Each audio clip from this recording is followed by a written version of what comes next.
Bam. This is Dan McLaughlin, and you're watching the Break It Down show. We haven't even begun, and you've already made people angry. So congratulations. I'm always talking about affect is greater than effect, and you have accomplished that mission. Well, it's a permanent condition. So. Yeah. These are crazy times that do drive people crazy, and I wonder what is it? What is it about this conflict that drives people to openly admit their ugly personal beliefs? I mean, there's a variety of things. Obviously, some of it is simply that that the Israeli-Palestinian conflict activates people who, sort of feel this way about Israel and Jews all the time. I think there's this.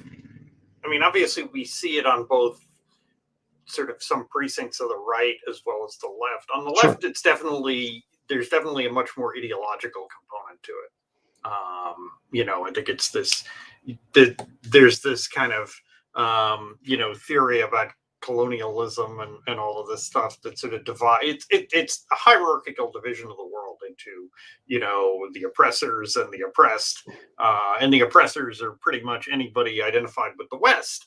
And it's ironic, of course, because if you think in terms of colonizers, I mean, the Jews had a kingdom in Israel like centuries before the birth of Homer and Socrates, and like they were driven off it by the original and still undefeated champion of all Western empires, the Romans. So it's really but you have to scrape beneath the rhetoric of colonization to get the real idea of what's going on here, which is that it's this division of the West and its enemies. Yeah. And I don't want to go down too far on this road, but we can talk about a bunch of groups like this that don't even have the benefit of what the Israelis have, and all this stuff, the Kurds, the Syrians, and Chaldeans in there. These are people that will never have a country, and barely they cling on to the edge of existence, and no one gives two fucks about these people at all in terms of being oppressed, and they've all had to leave. Rhodesians have been nearly wiped out from existence, and at some point will no longer exist, other than in the memories of people who knew Rhodesians once. So there's a lot of these kind of things. The Rhodesians and the white Rhodesians and South Africans have sort of. They obviously are a more obviously colonial force. But on the other hand, again, where can they go home to? They're Africans. They are Africans. They've never known any, there's no living memory for them of anywhere but Africa. I mean, and you look at, obviously, we have, the Israelis are not the only small threatened state, the new-ish threatened state these days, the Armenians, the Ukrainians.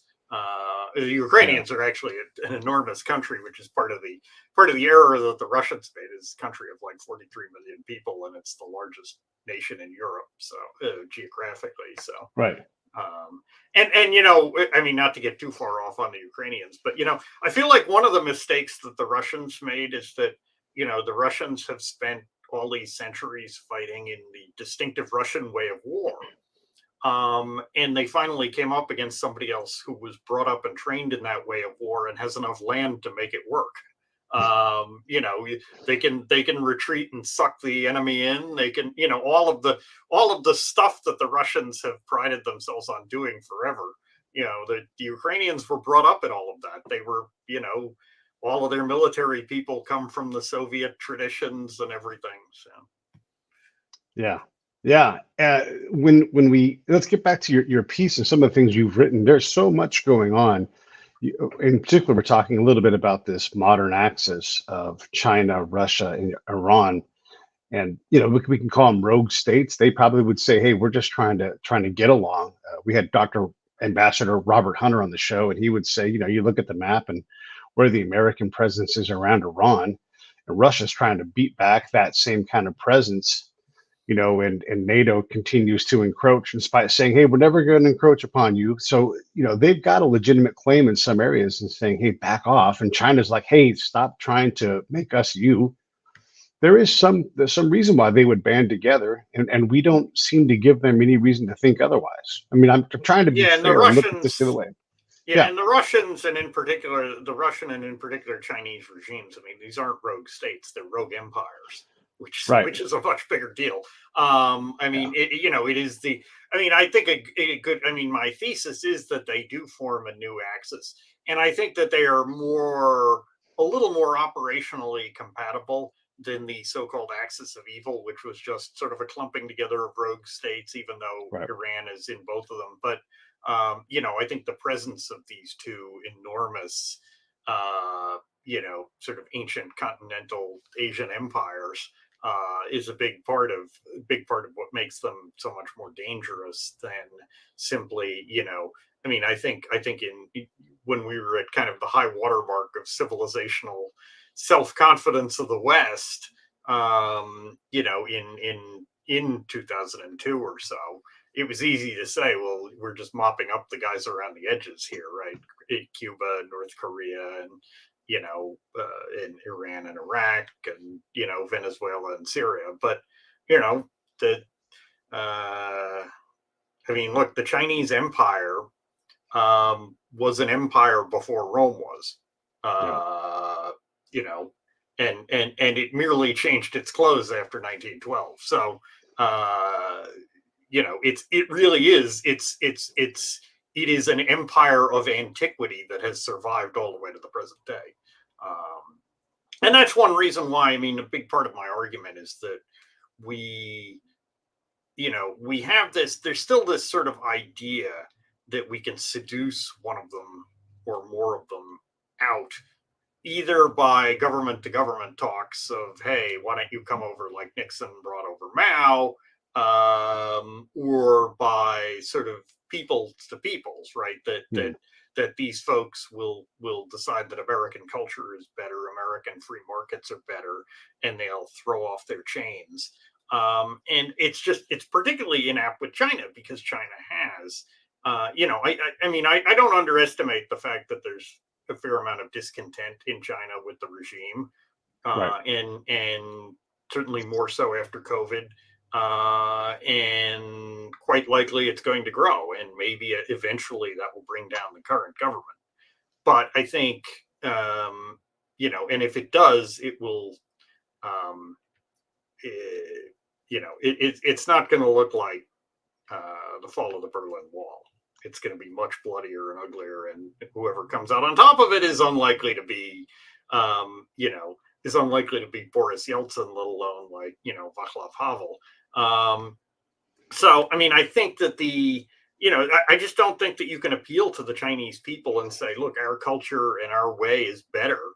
Mm. When it again, one of the advantages Americans had with the communists is that we could say, look, we've been working at this for a couple of centuries and we've got it down and it's a better way. And your novel experiment that you've been running since 1917 isn't working.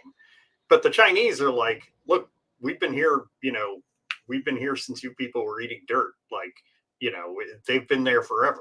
And they're the oldest of the empires, and they have 1 billion people, and a very Chinese culture is distinct, and it has a strong sense of itself. Yeah, it does have a strong sense of itself, and doesn't want to become us. And as much as we're great at exporting elements of our culture, and you talk a little bit about this, we haven't managed to reliably export what we have. We think, part of the Bush doctrine was everybody wants freedom, and then there's me talking to Iraqis, and when they describe freedom, one of the guys is saying, I don't want my neighbors ratting me out and getting me into trouble. I want to be left alone. And then the next conversational topic we have is I just beat my daughter for being on the roof for too long. I don't want people to think that she's a slut. And so Yeah, like what freedom is to them blows our minds, and there's a legitimate reason why he said that, is because he doesn't want his family to be noticed. But yeah, that's what freedom is. We can't comprehend that. And then internally, we've and this is not me saying this. There's a lot of academics that look at this. We've become a lot more comfortable with authoritarian ideas and illiberal things, and you talk about this in your article as well. Yeah, and I mean, and I would say, by the way, I mean, we have been remarkably successful in exporting ideas that were almost totally unique to America, before like 1860, that Yeah. are very much more widely shared now. But yeah, we've kind of hit the natural limits of that market.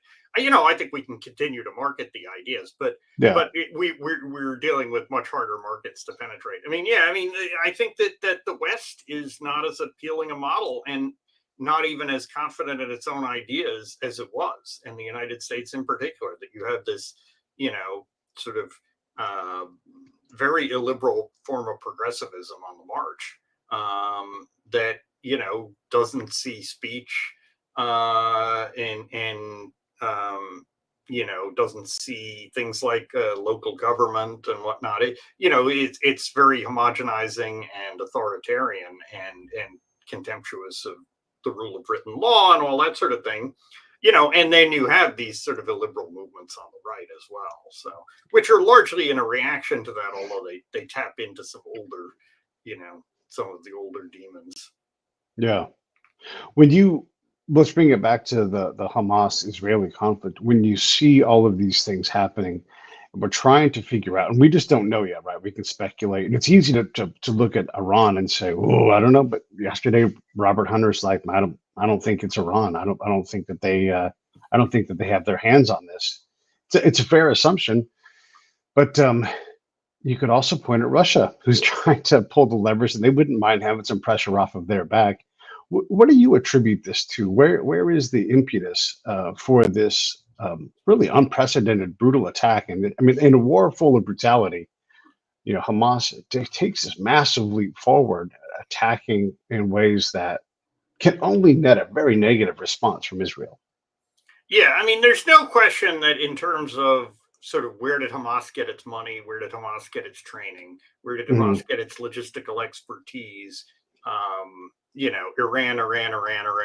I mean, they're not the only ones, and I think the Russians have, perhaps have some fingerprints on this as well in that sense. But there's really no question that Iran has been the principal sponsor of Hamas for a long time. There are others. The Qataris are an issue as well. But did the Iranians know this was coming? Did they order it? And then we get into the question of, when you say the Iranians, do you mean the entire government or some factions within it? Is there sort of a black bag unit in the the IRGC, or somebody who's maybe not taking orders from everybody else on this? We don't know. Certainly, there's been some fairly sensational reporting on this, the sourcing of which I find perhaps not entirely reassuring. Yeah. So I mean, I think there are some real signs of this, but there's no question of Iranian culpability in a large scale, that they created this monster, they trained it, they financed it, they armed it, and they pointed it in the direction of Israel. And so whether or not they knew when and where the bomb was going to go off, they lit the fuse. So, but yeah, I mean, this definitely works to the Russian advantage. It distracts people. Yeah. Drains energy away. Yeah. And that works. That in turn works to the Chinese advantage. If they want to make a move, whether it's a small move or the big one, across the South China Sea. I mean, we've got like carriers steaming into the Med. Yeah. Where those carriers aren't right now, they're not in the South China Sea. Not at this moment. Yeah. Yeah. That's a great point. When was the last time we boogie scooted 2 carrier groups into a region in immediate response? One, okay, sure, but 2? I mean, it's impressive how fast they can get there, but it is. Yeah. Distance still matters. It's a long way from the Eastern Mediterranean no matter which way you go, it's a long way to get to to Taiwan from there. So yeah. I want to get back to Taiwan in a second. I want to scope back out because these things do tie together. So if let's say that Russia is at least pleased that this attention has happened because we are entering heavily into an election cycle. And I think if you are running for office, you might gauge your chances favorably if you're saying we are done with Ukraine, And so if I'm Russia looking at the fighting season being just about over here, I'm feeling like if I go to the table, my odds on improving my bargaining position have improved. And I might even feel like I don't want to bargain at all because next year there's not going to be bullets, it's not going to be dudes. And I might push back and counter to the counteroffensive. Yeah, I mean, look, obviously the cycles of American politics have always made us less than a completely reliable ally. Yeah. Unfortunately, Tocqueville argued this a long time ago that like democracies are just not very, that like the English were better at this because in his view they were more or less still governed by their aristocracy, and an aristocracy is more constant in making its decisions and focusing on its long-term interests. I think if there's any good news, it's that we've had time, I think, for Congress to be sufficiently alarmed to start thinking about how to, Congress and the Pentagon, how to upgrade our capabilities. But I guess the question is, what does the Speaker of the House think about all of this? Well, well, that again begs the question of who it is. So, is it me? Is it you? Yeah, we've got. You know what, Pete? It's not you, and it's not me right now. So, that's the reality. Is that the is that our government is in such a mess right now. The House and the Senate are both sort of deeply divided. I mean, I think the Senate is a little more organized around staying the course in Ukraine. For now, and I think there's pretty overwhelming support for Israel right now on the Hill, to the point where if they asked us for something, I think probably both the administration and both houses of Congress would give it within reason. It's the disarray of our election cycle is going to be particularly ill-timed. Particularly because you have right now a headless House, you have a brainless president, and you have an essentially senseless Republican frontrunner. So that's not a great combination. It is not, and I think for the first time in a long time. In the U.S., you have all of the prime players, SecDef, SecState, and president running to a conflict zone, and again, 2 aircraft carrier groups. That is. I can't remember the last time all of that immediate attention. You're not like wandering in for a tour. I mean, these people are racing to this conflict, and it makes me wonder why. Like, what is it about this conflict that makes it so important? Especially right now, like what are they going to do? What is the intention here? Are they trying to contain it? And there's a lot of questions there. What is your take? Why is this so desperate over any other conflict that we've had? I mean, obviously, look, the Israeli-Palestinian conflict is a very special sort of conflict because it's been ongoing for so long. It's occupied so much attention. It activates the sort of tribal sensibilities of so many different countries that we're trying to do business with or against right now.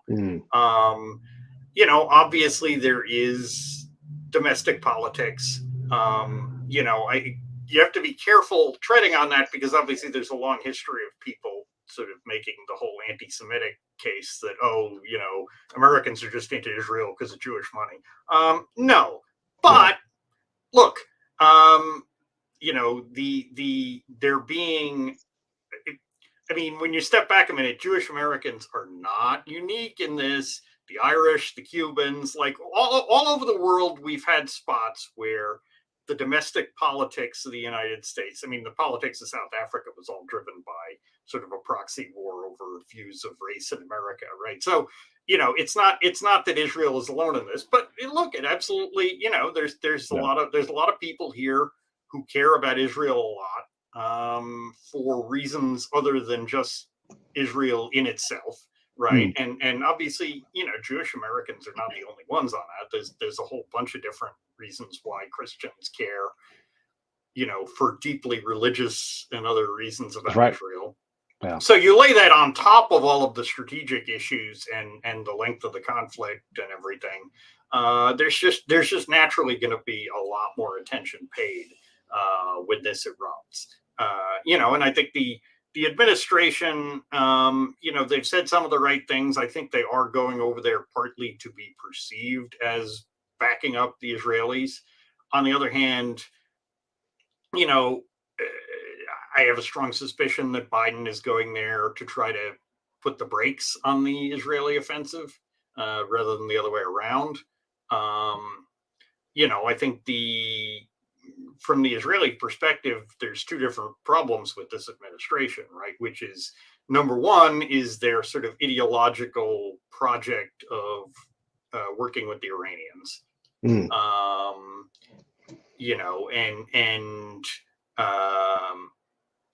and working against the Saudis, which you would think the Israelis would like, but that's not really been good news for them. Is Biden throwing in against the Saudis in large part just because he's mad about, one Washington Post writer being murdered by the Saudi regime, which is not a small thing, but in the context of this, Hamas just killed like 30 Americans, right? But and then on top of that, you have the fact that I think, increasingly our foreign policy is sort of a projection of red-blue domestic stuff. And so, the Democrats now look around the world, and wherever a party of the right is in power, they're like, well, we don't like this country so much anymore. And I mean, Republicans tending to do the same thing. And so the politics of someplace like Israel or Hungary or Poland or New Zealand or wherever else, gets caught up in, I mean, Ukraine is an extreme example of this, where you've now had almost a decade of, partisan warfare where the Democrats align with Ukraine and the Republicans end up on the sort of de facto on the Russian side for reasons that have very little to do with foreign policy, really. Boy, oh boy, you could say that again. Anybody who's listening, just pay attention to what Dan just said. We do not like people messing around in our elections, but we sure as hell feel like we can mess around with anybody else's elections, to include putting people in jail and all the time. We're like, no, that's the wrong person to elect. Excuse me? Like, we have no problem getting involved in other people's elections. That is 100% for sure. I want to go back to Taiwan now, because I think this is an important thing. Again, Robert Hunter and I talked about this yesterday. It's it's easy to jump over and say, well, now China's going to go for Taiwan. This is not a simple thing logistically, tactically, to cover over 100 miles of open ocean, to amass that stuff in the open, to practice those skills. This is not a small thing. We have Marines who practice this stuff all the time. And we recently put a group of Marines in an amphibious vehicle, and it went straight to the bottom of the Pacific Ocean. This is hard to do, even when you practice it. It's deadly stuff. So when folks say, oh, China's going to go after Taiwan right now, yeah, maybe, but it's a dangerous thing for them to even try. We will know that they're going to try it. But folks are desperate for this fight, and I don't understand why we're so desperate for it. Is there an opportunity here? Sure, but they've got to know they're going to get there, and it's going to be nasty if they make a crossing in any kind of way that makes sense, and they're still going to get a carrier group showing up on station real quick. So that's my negative thing on, like, why would China do this? To what end? And then what would it cost them? And again, like you said, their government is always in a state of kind of chaos, and they have a lot of border states that would love to say China's distracted. Now we have an advantage. So talk to me about Taiwan and how you see it. I've given the negative case, but what do you think? Yeah, I mean, and obviously nobody on the other side, whether it's the U.S., Taiwan, or any of our allies, wants Right. that fight, right? I Yeah. mean, yeah, I mean, obviously, yeah. If you look on a map and you compare the distance to Taiwan to, say, the distance across the English Channel, right? I mean, imagine Eisenhower trying to stage the Normandy invasion, like over that. I don't know what exactly the distance from England to what is like if you compared it to like the distance there, Yeah. but that's like, I mean, that would be like what if they had tried to land in like Leningrad or something. Yeah, it's a long way, and it's a very, very dangerous strait to go through with small open vehicles that you're going to put soldiers in. It is, and the weather has to work in your behalf. It's like it's a lot of confounding things. And just think about this: in D-Day, they all rallied in one spot, and they're like, "And go." So they're in the ocean, rallied in one spot. Uh, if you have air superiority, it's going to be really tough to sit in that boat just waiting to, it is so hard to do. It's very, very hard to do. Yeah, no, and look, I mean, all of this is all of the reasons why they haven't done it yet, Right, right? right, right. Because I think they clearly, I'm sure there's a whole lot of sitting around a conference room, sort of drawing up fantasy ideas of doing this, but Yeah, then when you get down to the brass tacks of it, it's really really difficult. yeah, Um, at the end of the day, we can't predict when they would decide because it's really a decision made by one man, and as Xi Jinping is as close to one man rule as it's possible to get in right, China. Obviously, there's no absolute rule in a country that big, in a regime that vast and complex, but he's pretty much he can make the decision yeah, if he yeah, wants to. And as we saw with Putin, there comes a point when one man rule is not entirely predictable. right. But I mean, look, I think um, as much as it distracted others, I think obviously the way COVID played out in China, Mm, I think probably set back a lot of their yeah, preparation. I think he recognized that the legitimacy of the regime could be at stake mm, in, if there were too many outbreaks. And as we know from history, war and contagious disease go hand in hand. The Spanish flu was the most famous example of that in yeah, something like modern times. But yeah, yeah, no, I mean I mean, I think they have to know that uh, they'd be tanking their economy. yeah, right, They'd be putting a lot of assets out there. I mean, there's no question that, I mean, they would have air superiority in, the launch of this, but they're not going to have air supremacy, right? We had air right, supremacy essentially by the time of D-Day. yeah, So, we weren't like, we weren't like losing like 20% of our boats going across the channel. right, yeah, You know, yeah. you, uh, so it's a big risk, but I It mean, is, obviously the Chinese have other interests, but Taiwan is their big overriding sort of, that's the, yeah, yeah. the golden goose or whatever. The golden goose. And then you think about the people who own business interests in the U.S. who are Chinese, and they're like, "Hey, knock it off. We're all making a bunch of money over here. Um, I know you're in power right now, but don't mess with that. Yeah, well, Otherwise, you know, and the dream, obviously, the dream of economic interconnectedness is that it's going to deter war, and it right? does have some role in deterring war. But we've seen many, many predictions in the past that it would be the end of That's war, true. and it has not been the Yeah, end of war.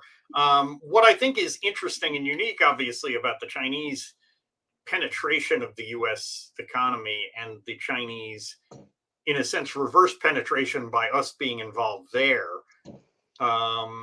is the extent to which they've used trade as war by other means. And they've been successful enough in that that a patient government would say, wait a minute, this is working. Why should we upset the apple cart? Right. By going to hot war. But again, look, if you had asked the Israelis a month ago, a lot of them would have said, yeah, we think that's working with Hamas. Right. Things they're getting some of what they want, and they're content. When I'm going to go back to the Israeli Hamas thing, and you look at everything that's going on there. Obviously, this fight is brand new, and in some ways, it's good that we're going to let some of this steam out.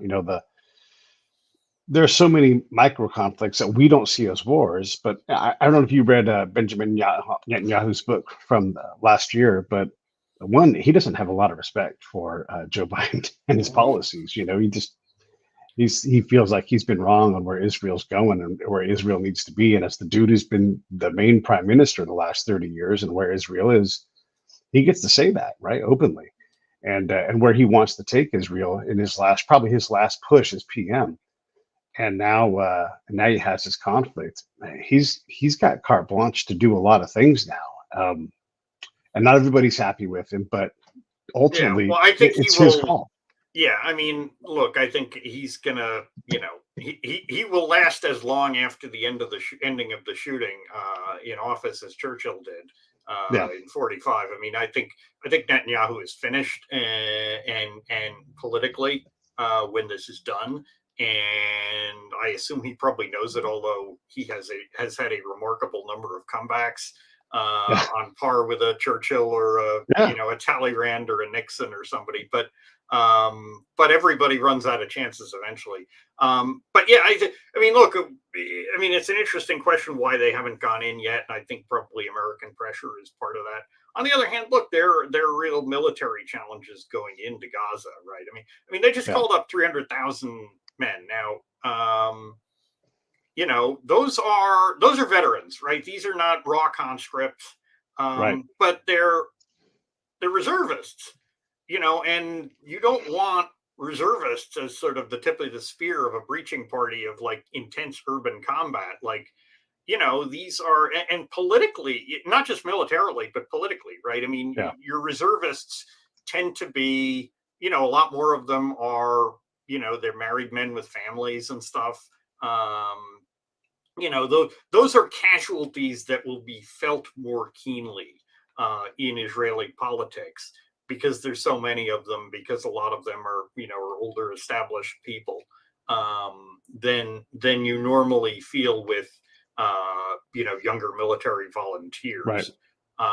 And so one hopes the Israelis don't back down and from doing what they need to do. But the fact that they are approaching this with some caution, I think they've called up a level of their reserves that, first of all, they can't replace. Right. And so and this is going to be a very, very high intensity conflict if they go in the way we expect them to go in. Yeah. So they're hesitating at the moment. They're probably losing some important military momentum, but there's undoubtedly, there are reasons there as well, even though the first shot has been fired and the war is on and there's no going back from war. There are reasons too why they have some hesitancy about going in, instantly with overwhelming force. Yeah, and I'm pretty hard on people when they say amateurs study tactics. The fact is that if you don't have tactics in alignment with your strategy, you'll fail. But here's a time where it is time to pause, get everybody their inoculations, make sure the food is all stacked up so you can provision, make sure the fuel is all ready, and make sure that just giving 300,000 people the right inoculations and making sure everybody's all right from that. I mean, that just takes time, and that sounds silly. But uniforms, boots, everybody needs new stuff because you're going to tear uniforms apart and your boots are going to fall apart fast in that kind of conflict. All of Yeah, that and stuff. once your men are inside, it's going to be hard. Men and women here, Yeah, this being the yeah. Israelis, it's Right. going to be harder to resupply them than to supply them in the first place. Especially at the tip of the spear. And you need bandages, you need medics, you need to rotate these people out, you need systems. And so they have experts in all that stuff. It does take a minute to get it all organized. And so it does take time to tactically pause and say, hang on, we're coming. And really, where's everybody going to go? It's they're sort of contained in a box, and they're going to be in that box. And there's a lot of intel assets now focused on that area, listening, watching, learning, and building things. They're just learning more and more things. So there's not a big rush. And whatever you're missing, the thing is that signature, that information. This is Pete the Spy talking. Whoever that person is, if he's in country, he's going to have to be in country. It's going to be hard to escape, and anything they do can be tracked. Any amount of money, any electronic thing they do, and whether they do it now or 6 years from now. And you like Wrath of God operation, the Israelis are never going to stop chasing the people responsible for that day. If they flew over the wall, they're going to know who that person is. They're going to find him. They're going to run operations, and they're never going to let him go. So whatever's left of their life, it's always going to be lived with suspicion and wonder. And anytime they do a banking transaction, anytime they meet someone new at a market, it's always going to be with doubt in their mind. So I don't want to say there's not a rush, but there's not a rush to, they don't have to be like, let's go and go run into the field. They get a moment to gather themselves and do the right things. And with that said, we don't know who blew up that hospital today. And it certainly it could be on the IDF, but that also we have to wait to see, who did that. Yeah, And I mean we the may never latest know. reports I had seen sounded like it was more likely not them, but yeah, there's and all of that fog of war we're getting now, is going to be amplified once there's, Oh yeah. it's not going to be one explosion. It's going to Mm-mm. be, Yeah. um, and I think, and there's going to be a huge amount of like social media propaganda Oh yeah. here Yeah. on Yeah. both Yeah. sides, Yeah. For sure. as there always is in war. Yeah. And Um, the war dragon, I always talk about the war dragon. The war dragon doesn't care. Once it's out, it consumes whatever it wants, and you don't get to control it. You hope to eventually coax it back into its cage, but nobody gets out unscathed. And so there will be, the next time America blows up a wedding of innocent people won't be the first or last time. These things do happen, and it's terrible. But that is the reality of war, and that's why we have to be very careful when we enter into these conflicts, because terrible unintended consequences will always happen, yeah, always. And you don't open that lid lightly, yeah, you don't, because stuff and comes out. yeah. Uh, do you have any idea when you think we might see some kind of diplomatic resolution to this? I mean, that would be. It just seems to me that would be an enormous defeat for Israel because, this is not. I mean, at the end of the day, I think that Netanyahu's government has committed to the idea that Hamas must be ended, Yeah, and you can't negotiate that. Like, I mean, and that's obviously a problem in terms of once you start a conflict where your goal is to drive the other guy out of power, you yeah, can't. I mean, this was one of the famous examples of this was the South American, the War of Triple Alliance in the 1860s, right? And the treaty between the three allies, Argentina, Brazil, and Uruguay, required them to pursue the war until they had driven Francisco Solano Lopez from power. Well, Solano Lopez fought, that gave them no. I mean, they talked to him briefly here and there, but that really gave them no wiggle room in their war aims. They had to pursue him to the end. yeah, And as it turned out, he was willing to fight to the last man of his country, and probably came closer to doing so than any modern head of state. So, I mean, they had, there was in that war, there was a decisive battle fought in May of 1866 that absolutely broke the back of the Paraguayan army, right? And by any reasonable standard of military thinking at the time, in the 19th century world, that would have ended the war. But the war was designed for regime change in Paraguay, and Solano Lopez said no. That's not happening. And by the time it was over, I think something like 2/3 of the male Paraguayans were dead. Yeah. This could go that direction for sure. And Israel doesn't lose. That's a stated goal of the state. When they have wars, they don't lose, they win. And so, yeah. And part of the reason is the flip side of that, because Yeah. the other side in every war Israel has ever fought had no war aims other than the eradication of the state. That's right. And that's Hamas's avowed goal. How do you negotiate? When Israel says we want the end of your government, and they say we want the end of your entire state and all of its people. Yeah. There's not a lot to put on the table at that point. Yeah. Yeah. And they're not the only state that puts that out openly. For example, I'm sure you've seen it on Twitter, all of the Palestinian senior leadership, the Iranian leadership, if you put these things out, it makes it awfully hard to find a diplomatic solution, because Israel gets to believe you when you threaten them, and you just did this thing. And so it's like, wait, I understand that you don't have the capability, but I believe that you are planning something, so we're going to fight. Yeah. I mean, it's very hard to do the whole, well, they don't really mean it thing when they just did what they did last week. It's the thing that they put out the most. It's like they don't say, hey, barbecue at our place. It's like, it's Zion, the Zionists must die. Zion is dying, it's crumbling. Palestine is rising. It's like over and over and over, and it's, I don't know what you do about that. And if I'm Secretary of State, I'm like, hey, I'm just going to ask you guys could you help me out by knocking that off for a couple of weeks, and let's try to calm these things down, because they believe you. I kind of believe you now too. It exacerbates the problem for sure. Yeah. Well, I mean, the Iranians, of course, I'm sure they're willing to tell Blinken, look, for, another $10 billion, we'll make peace for the rest of the month. Yeah. Then come back to us next month. Yeah. Let's transition to baseball. We've covered a lot of war and destruction and everything. What are your folks are upset about this current playoff format? I know that your team didn't really get off the launch this year for whatever reason, but what are your thoughts on the playoff format and how it is now? I mean, I think as much as we look at the leadership of the House of Representatives, and as much as we look at Biden and Trump, I think I might take any of them over Rob Manfred at this point. I mean, it's just the playoff format is so broken. And it's broken because they let too many teams in, and letting too many teams in means the series have to be short, because otherwise you're going to go forever and you're going to burn out all your pitchers. Yeah.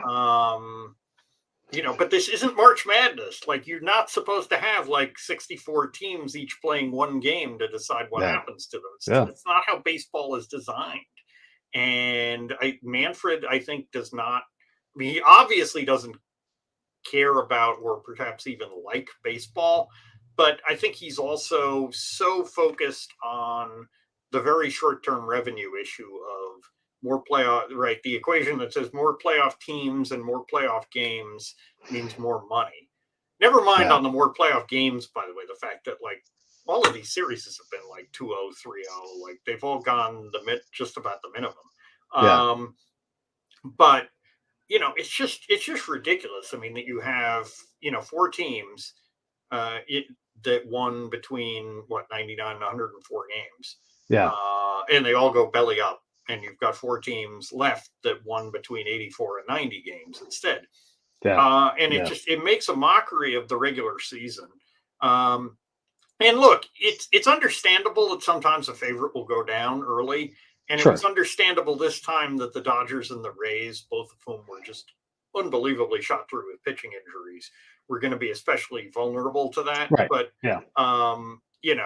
when you've just got teams like Atlanta and Baltimore having the kind of season they did, and then just getting rolled over like that in the playoffs without even a full 7-game series to rescue themselves, it's just, it's just not the way the game's supposed to be.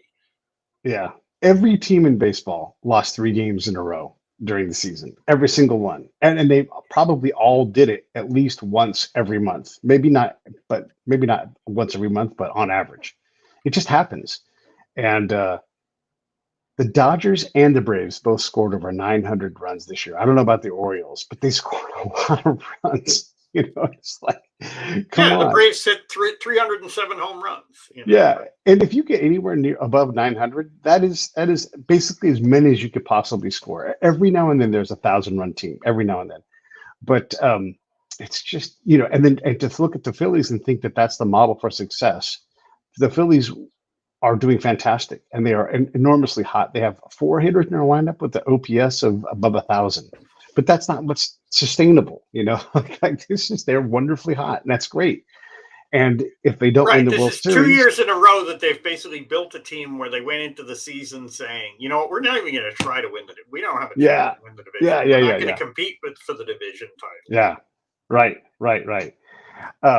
And the reality is that only one of these 4 teams is going to win. It's really hard. It's really hard to be the one team out of 29. You don't know what the formula is going to be. And in the Dodgers and Braves case, you make a great point. The Dodgers withstood over 2,000 injury list days this year. They jumped out by losing their shortstop for the year. Like it's all of these things. The Braves timed it perfectly to have like, hey, all our good pitchers are going to be out for the playoffs. It's just you don't know what you're going to get. That's part of the story. That's part of the saga, right? But we place so much blame. Oh, the Dodgers choked, the Braves choked. It just wasn't their year. Can't that be the thing? Can it just be the Phillies year or the Rangers year? Can it just be that? Yeah, but I mean, look, if you watched either Atlanta or Baltimore this year, it was just like every single week, it was like, man, this is their year. This is Yeah, it's just their year. It's just right. their year. And then to just have that go up in smoke so quickly.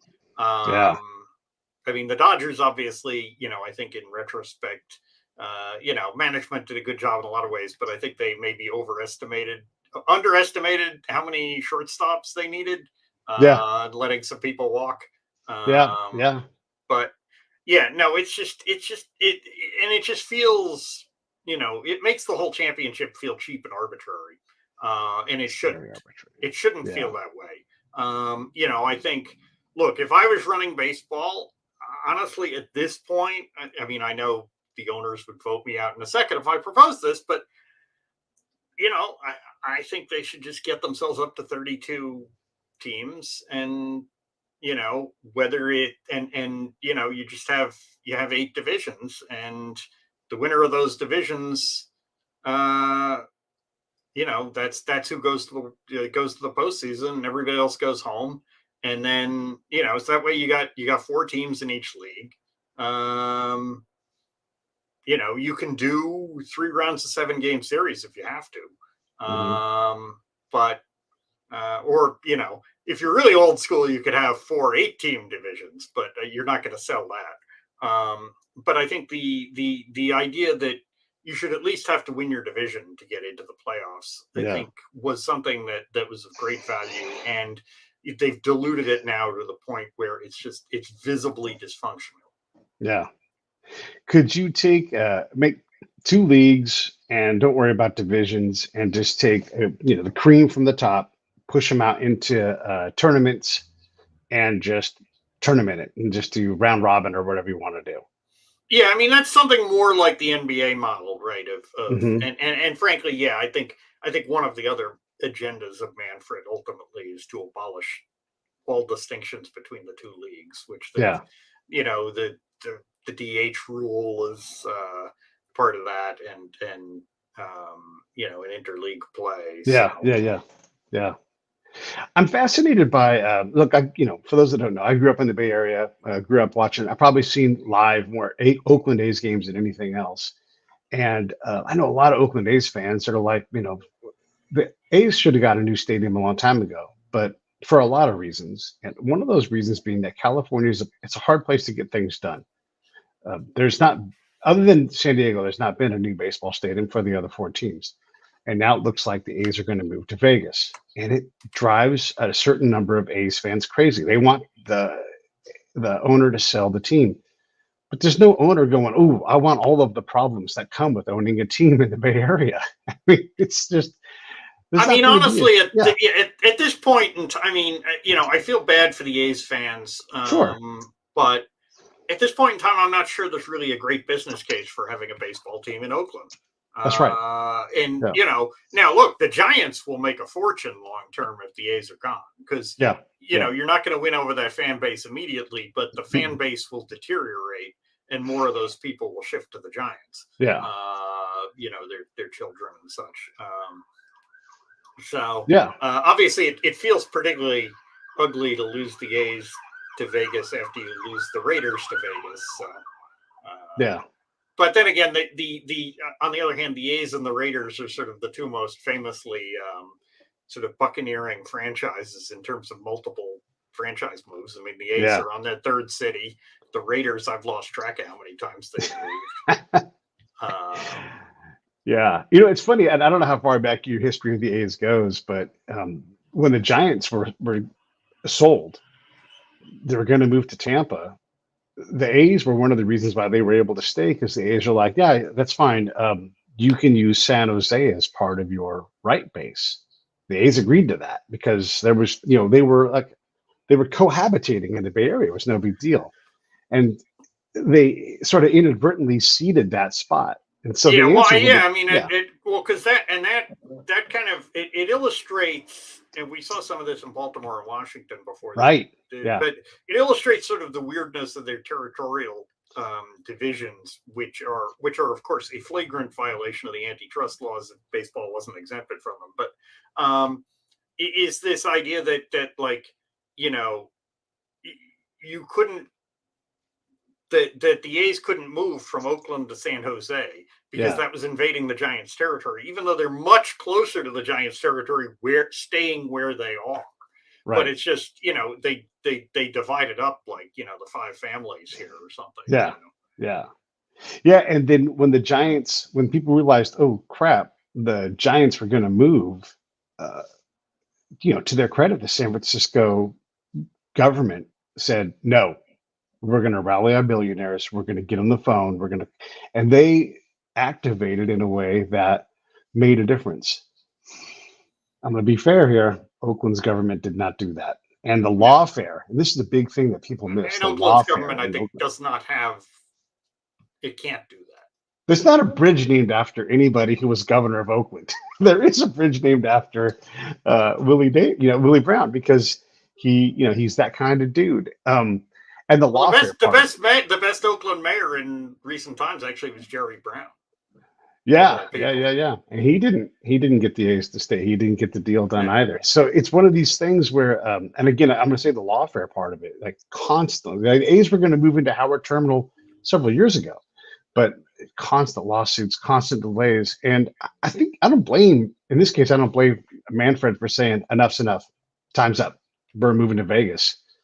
And look, Vegas is not going to have a problem bending the rules. I know that there's teachers that are mad about this. They'll figure that out. Vegas figures things out. Formula One is coming to Vegas. They're not going to Oakland.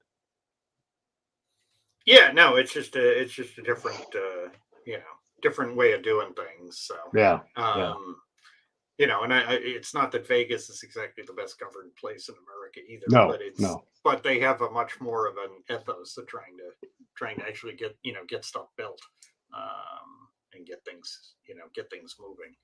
And now that Oakland we'll say they're sorted out. Obviously, we're not done yet there, but Manfred is moving on. He's visited Kansas City, and I do see him. Look, I understand your criticism of Manfred, and I share a lot of those things, but he is also in charge of running this multi-franchise business. He's looking at Kansas City, which has a perfectly wonderful stadium, but they how do they compete with the Nationals and what the Nationals can do with their market, right? And so he's like, you're going to have to move to downtown, and you're going to have to find more ways to get revenue, because this model here is dead. You're not going to survive. So what are we going to do? And he gets to do that because his job is to get the entire business going forward so that they can expand. But what are your thoughts on that? I mean, you hate to see that stadium be obsolete, but in some business cases. In legitimately, there's a business case saying that there's not enough people in Kansas City to compete with on a large scale. Kansas City is just not very big. Yeah, no, and sorry, I just had to stop my phone from making noises there. Yeah.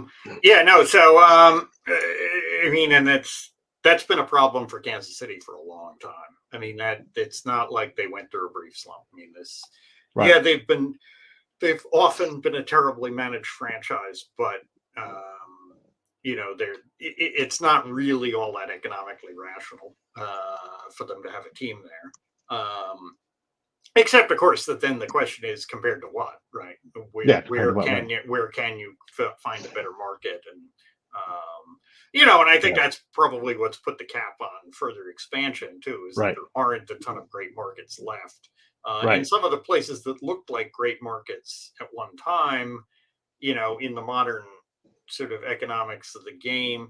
I remember when they were talking about like moving a team to Louisville, right? Because like Louisville's like a great baseball town historically, but when you're talking like when you're moving beyond, can we draw 2 million fans in a good year, which was sort of the 70s mindset of this stuff, to like the big cable markets and everything, cities like that just aren't on the map anymore. Montreal, which again was once a great baseball town, but I think the economics of it are just different. Yeah, and like Nashville is one of the leading candidates of expansion, and they're no bigger. They're growing, but they're no bigger than Kansas City. Kansas City can certainly grow if they, were focused on growth. And so, is it the corporate partners that does it? I mean, Vegas has tons of corporate potential. MGM is all over that strip, and they can definitely move tickets. But can Nashville? I don't know. Yeah, I mean, Nashville at least has that kind of entertainment and tourist economy that Vegas does. And Nashville has something else. It doesn't compete with the Cardinals. I mean, that's always been a part of the Royals' problem, is that the Cardinals have such long and deep market penetration in the whole Midwest. That whole sort of part of at least the Southern and Great Plains Midwest. That they largely had to themselves for quite a while.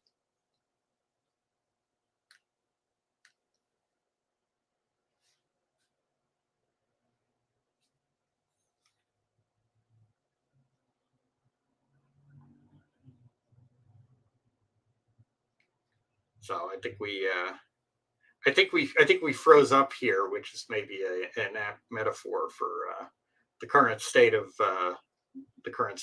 Major League Baseball's management.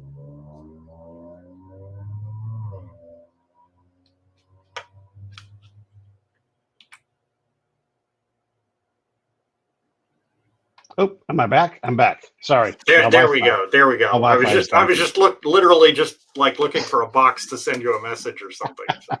Yeah, my Wi-Fi is dodgy all of a sudden lately. I know it's like when the airplanes go overhead, we lose our signal a little bit.